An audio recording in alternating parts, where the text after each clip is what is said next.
Hi everyone, welcome to the session on building an end-to-end NLP application. Before getting into the session, I would like to introduce myself. I am Abhinaya Mahendran. I currently work as a manager for the data science and applied AI team at Next Labs Emphasis. I like working on NLP, NLU, and MLOps products. I also love contributing to open source. I have given all my social media handles. If you would like to discuss anything about NLP and MLOps in general, please feel free to connect with me on Twitter or LinkedIn. In today's session, we'll be looking at what NLP is, a basic introduction to the field, what kind of applications you can build in NLP, and what are the techniques that you actually need to know to get started with building an NLP application.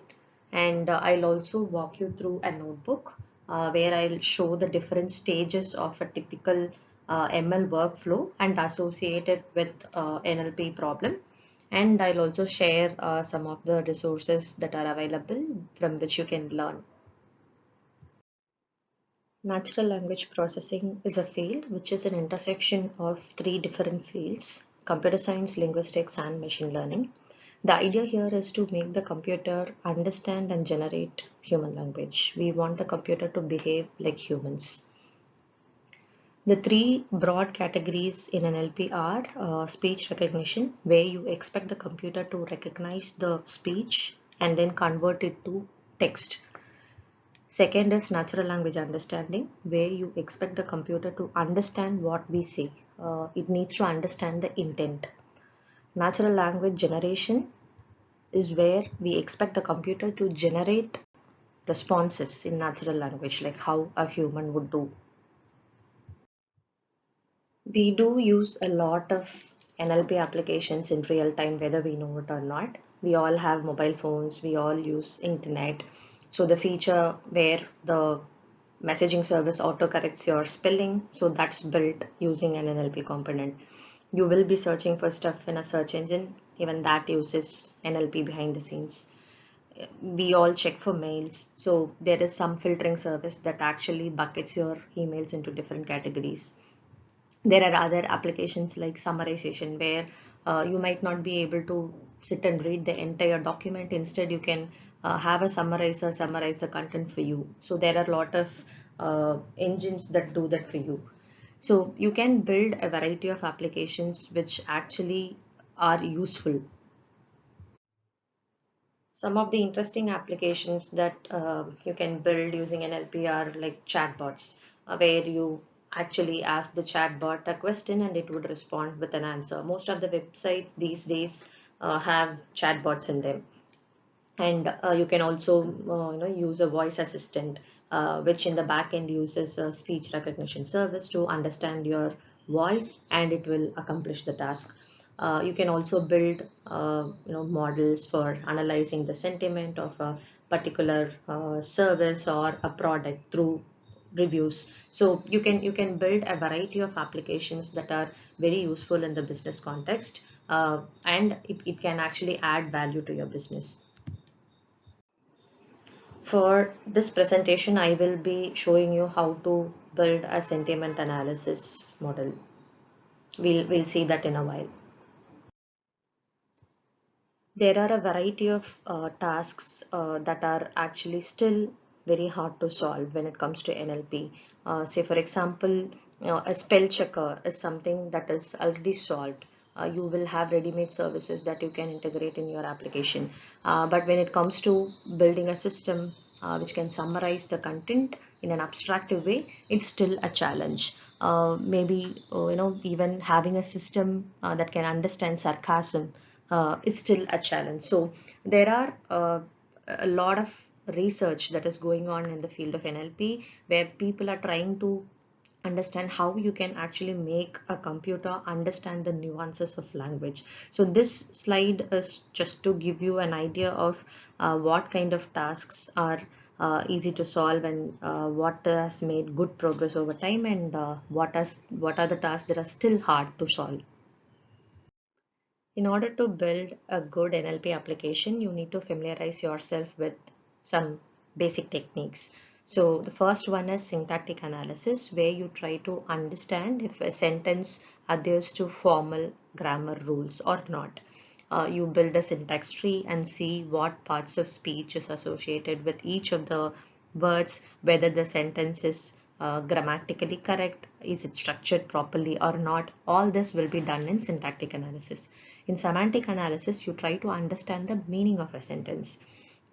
In some scenarios, same word can mean different based on the context in which it appears. So you need to understand all these nuances before you can actually attempt to build a NLP application.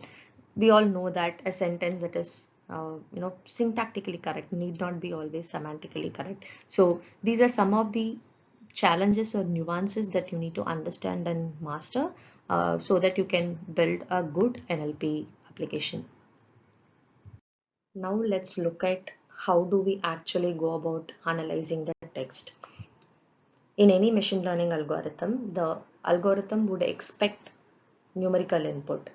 And when you have data, you will basically extract features out of the data, convert them to a numerical format, and then feed it to the model. So when it comes to textual data, these are some of the terms that you need to know.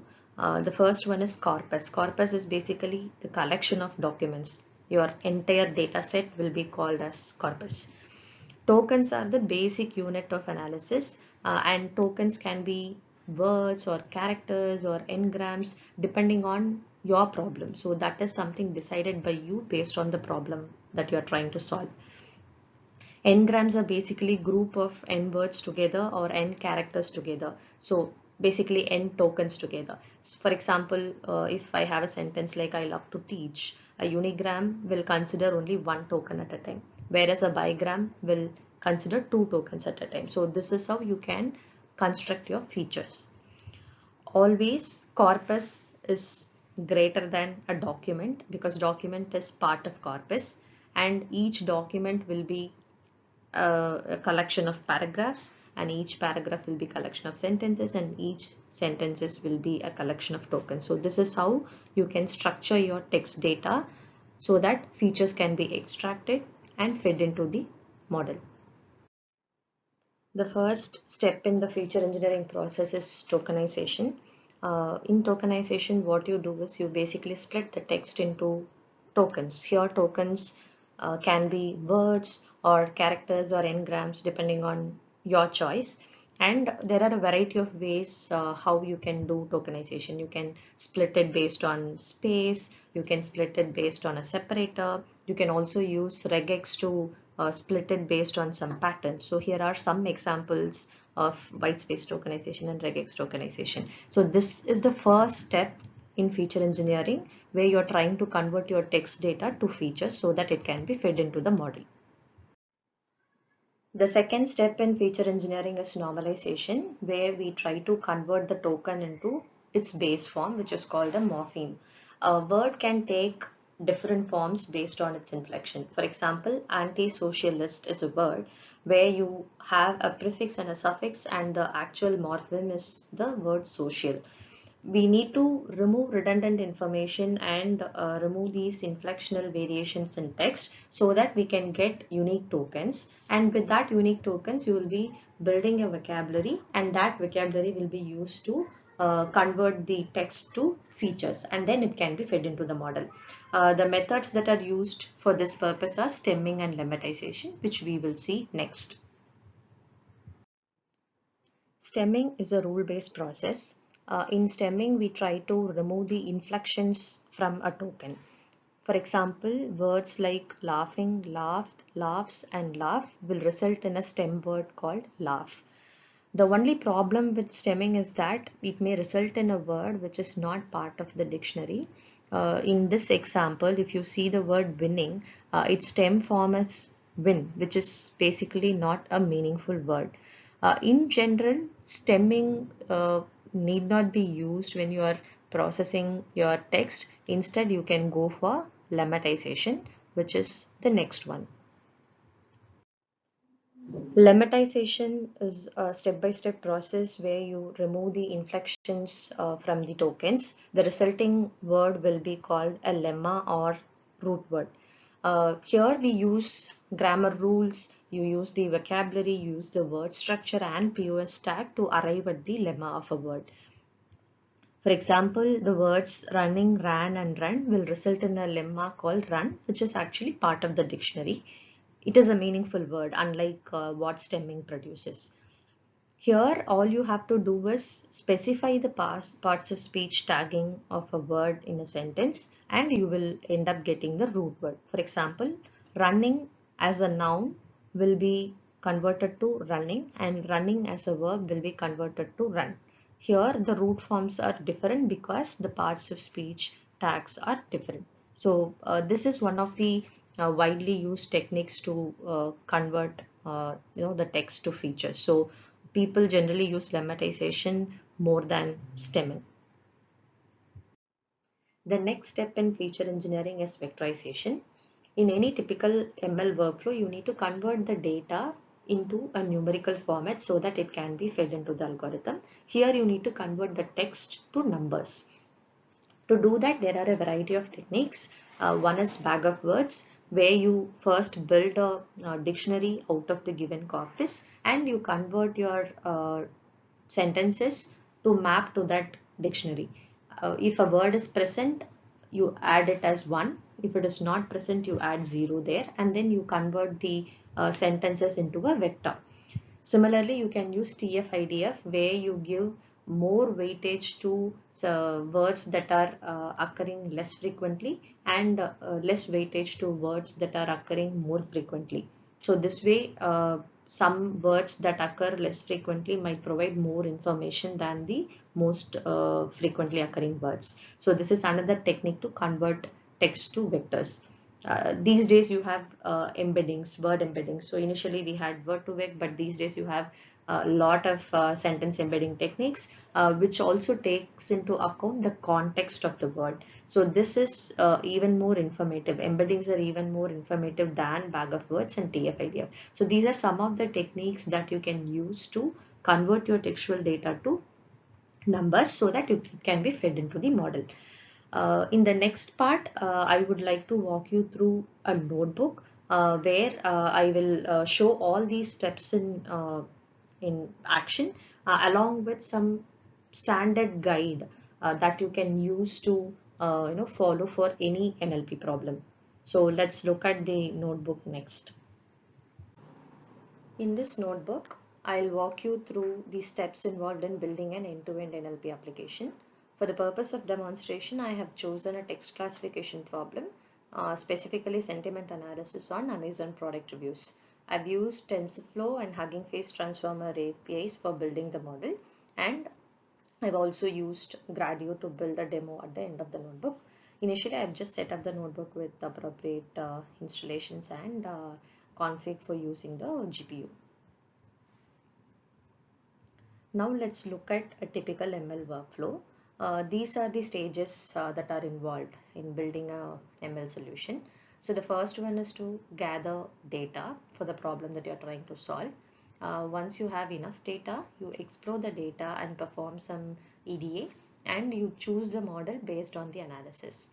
Once you have the model, you need to prepare your data in accordance to the model, and you will build and train the model, and then you'll evaluate the model on unseen data. You may see that the model might not be performing well. In that scenario, you will need to refine the model through hyperparameter tuning, and you might get a better model. Once you are satisfied with the model performance, you basically deploy the model in production. After deploying the model in production, you also need to have a mechanism to monitor the model over time. And if there is performance degradation, you may have to retrain the model, which will also go through the same cycle. Now let's look at stage one, which is the most important step. Before even you start thinking about what models to use or how to solve your problem, you have to make sure that you have enough data. Always remember, the model is as good as your data. So it is important to have quality data before you even start building your model. So if in case if there are issues with obtaining data, you may have to come up with your own annotation strategy to get the necessary data for your problem. Otherwise, if it is available in the public, then you can get it through APIs or any other means that is available. Always make sure that you have enough data to start with, because the more the data, the better the model will be. And you also need to make sure that you have enough samples for each of the target classes, because data imbalance is actually a huge problem in a real world scenario. You may have to resort to augmentation techniques or some sampling techniques to increase the representation. Similarly, your data should adequately cover the space of possible inputs, so that you don't have any performance degradation when you are deploying the model. Here I am using a TensorFlow dataset to get this Amazon review, and I'm just loading it here. That's the first step. Once we have the data, now we should start exploring the data. So here we will try to see what is the data set size, what is the number of classes or targets that are available in the data, and what is the samples available per class, what is the frequency of distribution of words in the sample. So all that needs to be calculated, and this will give you some idea of how the data set looks like. So here I have loaded the Amazon data set, and these are all the columns that are available. Columns are basically features here. So these are all the features that are available in the data set, but we don't have to deal with all these features. For the problem at hand, I will need only two columns, which is the review body and the star rating. Here sentiment is not directly available. We may have to map this to just two sentiments, positive and negative. So here if you see, I've just taken a subset of only the necessary columns. Once that is done, I'm just checking what is the total size of the data set. Here it is 1 lakh plus, but for the demonstration purpose, I will not be taking this entire data set. You can try running the same notebook for the complete data set and see how the model performs. So we also check what are the number of classes that is available. So here you have 5-star rating, so the number of classes will be 5. And if you check what is the total number of samples per classes, so here you see that the data is little imbalanced. For star rating 3 and 2, you have less data compared to the star rating 1, 4 and 5. So in this scenario, you may have to either sample out using some sampling techniques so that the model performs well, or you can go for augmentation technique also. Depending on your choice, you can pick the technique. You also see what is the number of words per sample. Each text might have different length, and you are trying to get the average length of the text in the data set. And next you also try to see the distribution of words per sample. So here yeah, the same thing is plotted here. So if you see here, you see that the average range is around say 10,000. So that many, maybe even lesser than that, in thousands or less than thousands, is where you have your highest spike. So more samples have data length which is less than probably, I think, I don't know, 500 or something, because this plot is in higher range. It's difficult to see, but the reason is there are data points with even 16,000 length. So that's why you have a long tail here. So if you see here, it's visible. So this is how you explore the data. Once you do the exploration, what you can do is you try to answer these two questions. So which model to choose based on the amount of data that we have. If you have less data, then it's easy to start with a simple multi-layer perceptron, or even an ML model would be enough to start with. If you have enough data and you don't have any pre-trained model for that domain, then you can build your own model from scratch, and then that would be a better option. Suppose you have some pre-trained model for the domain that you are dealing with, and you have say good enough data, not too much but just enough data, then you can use the pre-trained model and use transfer learning and then fine tune the pre-trained model, and then you can use that for your problem. Similarly, you can try to answer the question, how do we prepare the data efficiently? Because each model has its own restrictions on how the data should be prepared. So you need to do the pre-processing based on the type of model that you choose. If it is simple MLP, or if you take an ML model, just removing stop words, doing some pre-processing, and using bag of words or even TF-IDF should be enough. But if it is large sequence to sequence models, then you may need to preserve the context of the data. In that scenario, you will have to go for some kind of embedding. So these are the two questions that you can answer based on the analysis that you have done in the previous step. Once you know which model to choose, then the next step is to prepare the data. This is needed because the model can only understand numerical representation. So data preparation involves two steps. First is the feature engineering and the second is the feature selection. In feature engineering, you basically try to engineer features from the data. Some of these techniques we have already seen earlier in the presentation, so I will not be going through that in detail, but basically we do tokenization, convert the text into tokens, then we do some pre-processing on the tokens, and we basically build a dictionary for the given data set. Then you map the words to numbers through vectorization. Here, like I said, you have a variety of ways to do that. We have bag of words, we have TF-IDF, we have embeddings as well. So this choice is completely dependent on the problem at hand, and you can do some experiments and figure out which one yields better results.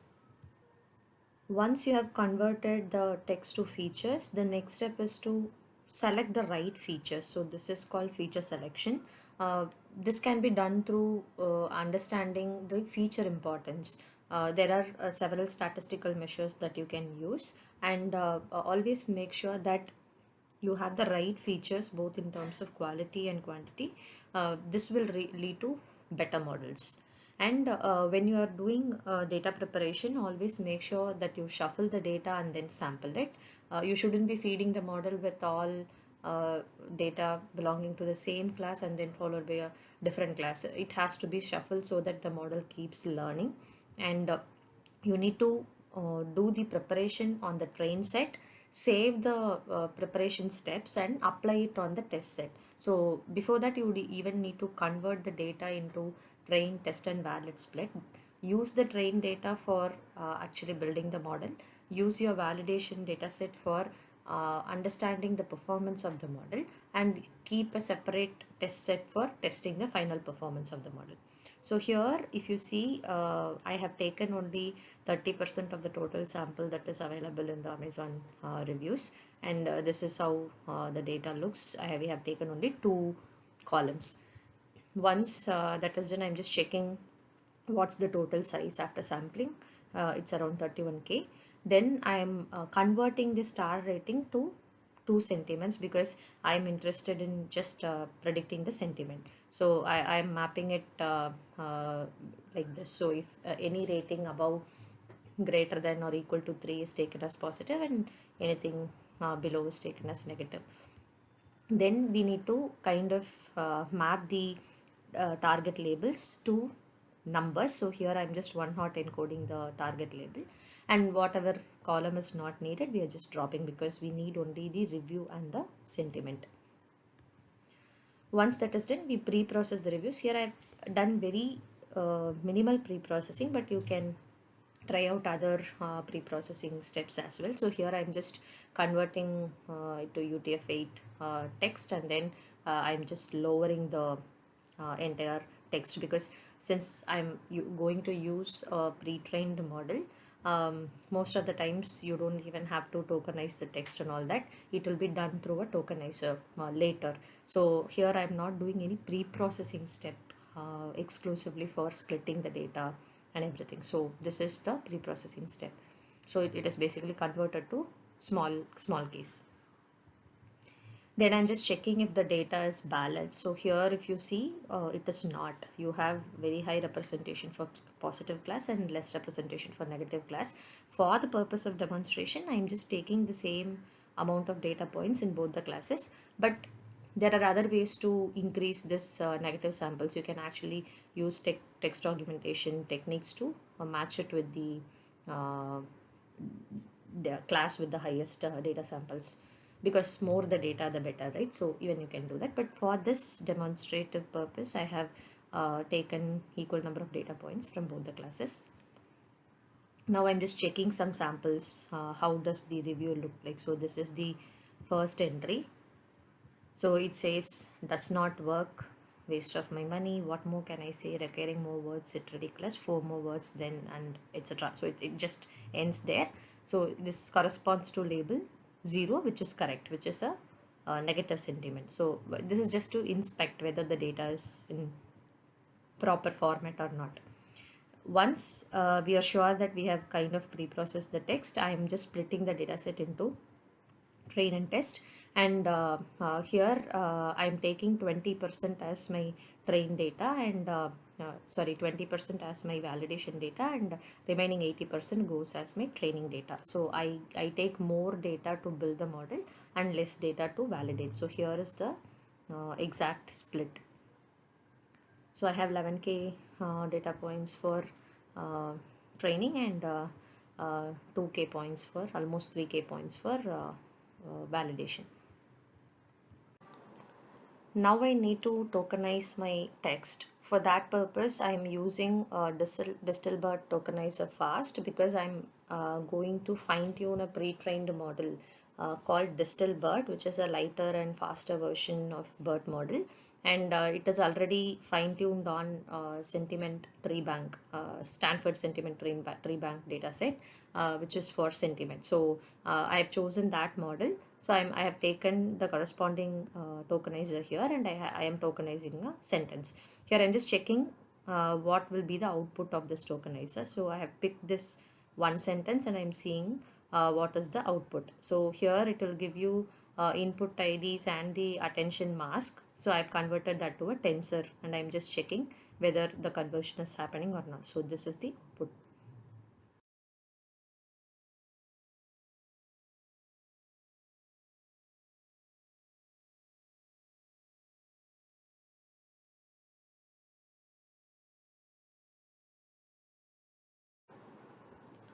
Once the output is proper, I am encoding my train dataset and test dataset using this tokenizer.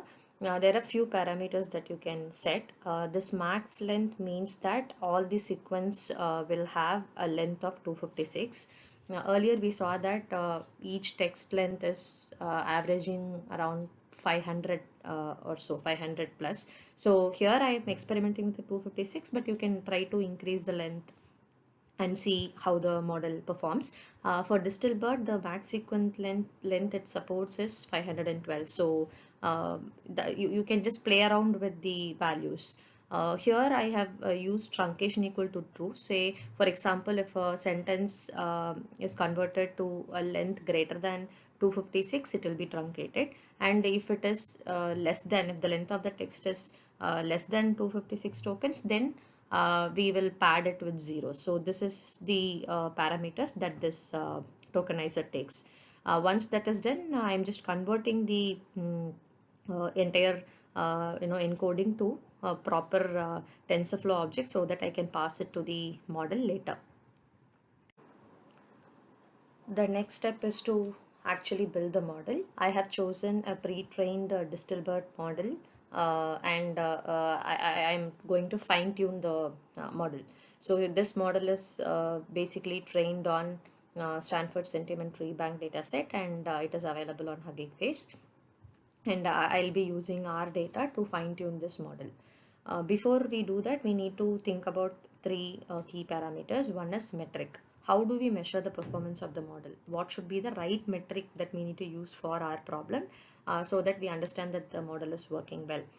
Since we are dealing with a classification problem and the data set is balanced, I can go for accuracy. If it is not balanced, then you may have to pick F1 score or other metrics that you find relevant for your problem, like precision or recall.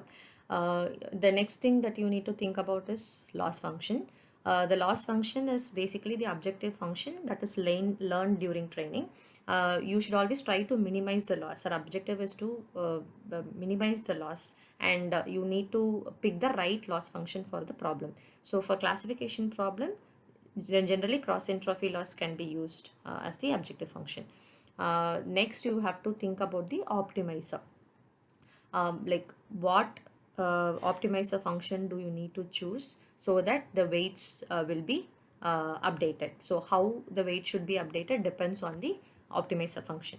So here I'm loading the pre-trained model from Hugging Face, and I'm just defining that this model will use two labels because we are predicting positive and negative. This is modeled as a multi-class problem than a binary classification problem. You can also experiment it with binary classification as well. So here there will be like two outputs, one for positive and one for negative. If it is a binary classification, the last layer will have just one output, and you have to put a threshold on top of it to get whether it is positive or negative. So here it is a multi-class problem. Then you define the optimizer also comes with a lot of parameters like learning rate and other things. We will see those hyperparameters in the next section. Then you define the loss function, and you compile the model with all the three important parameters, and then you can just check the model summary. Since it's a pre-trained model, it's not very it's not very detailed, but if you build models, you will have even more details of all the layers that you have. Then you define the hyperparameters. Here, batch size and number of epochs, you can just decide, say, depending on what is the instance that you're using to run your model. Based on that, you can pick the batch size. Smaller the batch size, the faster will be the training. And you have to specify the number of epochs that you want to train your model on. Here I have chosen two because this is a fine-tuning process, not actually training from scratch. So if I increase the number of epochs, the model might overfit. So I've just chosen just two epochs. Then you basically fit the model. If you see the results after first epoch, the train accuracy is 89%, that is 88.9%, whereas the validation accuracy is also 88.5%, which is around 89%. So it's kind of similar. After epoch 2, you see that the train accuracy has increased to 93.85, whereas the validation accuracy has reduced a bit to 90.77. Though it is growing, it is lesser than our train data. So you can train this for maybe one more epoch and see how the value changes. But ideally we have a good model in the sense it is giving 90% accuracy with very minimal training. Then I basically train the model. This is just for the purpose of demonstration, but you can try with different parameters and stuff and see if the accuracy on the validation set increases. I am saving the model so that it can be loaded later for deployment. Then I pick some unseen data, the data that is not part of this train or test data. I'm just picking some samples to see how well it does on the unseen data. So here, if you see, when I evaluate the model, it is giving 93%, which is actually good. That means our model is generalizing well. So this is a good sign. So I will save this model and use it for deployment. So this is with respect to model building and evaluation. But when you are building a model from scratch, you may have to experiment with a lot of parameters in the training, and you need to plot the validation loss and the training loss, similarly validation accuracy and the training accuracy, and see how it grows or decreases over time, and then you can decide which model to choose. So that's how you'll go about building the model. Once that is done, you see whether the performance of the model is good or not. Then you will refine some of the parameters. If suppose the model is not performing well, then you may have to refine some of the parameters. Like I was showing earlier, there are some hyperparameters that are associated with a deep learning model, like number of layers in the model. More the layer, that means the model will become complex, and it might learn the data too well, so it might result in overfitting. And if suppose the number of layers are less, the model is not complex enough, it might be too simple and it might miss out on a lot of learning, so it might result in underfitting. So you need to get a balanced number of layers so that you learn properly. Second one is number of units per layer. Even this is kind of experimental. You can try to increase the number of units per layer or decrease it, depending on how you compressed or expanded you want the data to be represented. And you also have a dropout rate. This is to penalize the model from overfitting. You can, randomly drop layers or drop nodes, so that the model doesn't overfit. Then you have learning rate. Learning rate decides how fast a network will converge to optimal weights. So there are some standard range that you can, try in your model. You can always play around with all these hyperparameters and see what works best for your model, and then pick that configuration to build the final model. Once you have the best model, you need to deploy. For deployment, you have a variety of options. You can, serve the model using TensorFlow serving or PyTorch Lightning. You can even convert the model to a standard ONNX format and choose whichever framework you want to use for deployment. You can also choose to Dockerize your model and deploy it using any REST API framework like Fast API or Flask with GUnicorn. The idea is, you need to even think about deployment before even you build a model. Say if you want to serve the model on an edge device, that is your ultimate goal.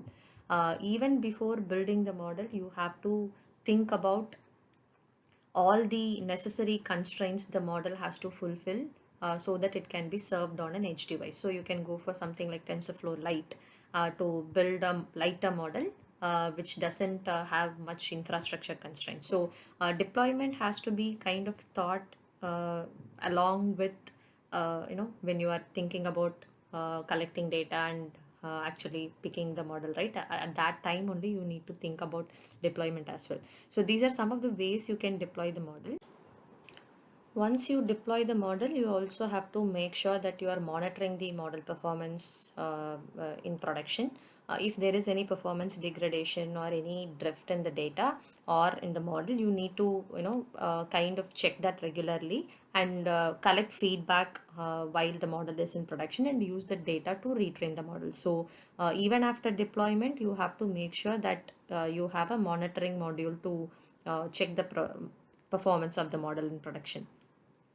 So here I'm just showing you how you can basically build a small interface where the user can come and interact with the model. So I've used Gradio for that purpose. It's very simple. It just exposes a small interface in the notebook, and you can also host this in any other server or any other place, even on Hugging Face spaces. So right now, since the notebook is already run, maybe if I run it, it might give error. But when you run this notebook, when you run this cell, this is an interactive thing. So whenever you change the sentence here and hit enter, you will get the corresponding output. So this will be like an interface to check whether the model is working fine or not and get the prediction. So this is the demo. I hope the demo was concise and clear, and yeah, I hope it helped you in understanding the stages involved in building an end-to-end NLP model. So here are some of the open source libraries that you can use to build NLP applications. Most of you might know it, and they also have excellent documentation. So if you want to start with any small examples, or if you want to use it for your real world problems, you can, look at all these open source libraries. These are some of the excellent NLP courses that's available out there. If you are planning to start a career in NLP, I would recommend all these courses. These are some of the references that I've used to build my notebook. Link to the notebook that I've used in the demo is the last one. I have referred to the Google guide for text classification to build my notebook, and I've used a different example other than the one that is used in the Google guide. You can check out that Google guide because it's very extensive. What I have shown is just a gist of the entire guide. So you can go through that guide for better understanding of all the stages in ML workflow. And the other references are some of the blogs and course notes that I've used to build this presentation.